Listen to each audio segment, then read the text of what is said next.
Now directly underneath your alternator, you're going to be able to find your serpentine belt tensioner. You can either use a 3/8 ratchet or a serpentine belt tool. Essentially come right inside this groove right here, turn it counterclockwise, and then we're going to remove the belt from the alternator.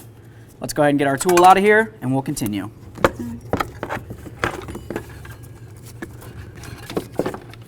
There it is, friends. So now the next thing we need to do is take our old belt and match it up to our new belt. Essentially, we want to make sure that as we hold them like this, they're approximately the same size. And then you're going to want to turn it over so you can see the ribs. You want to essentially count this area here and make sure it matches up with the original belt. Assuming it does, let's get ready for our install. Okay, friends, now it's time for our install. Let's take this side right here, come along the passenger side of the water pump, and we're going to put it right on that crank pulley, which is the lowest pulley down there. Okay, so now that I got it on the crank over there, I'm going to come right up along the tensioner right here. I'm going to leave it there.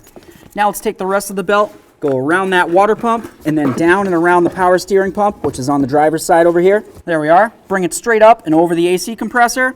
And at this point, we're going to come down and underneath this idler pulley here. There we are.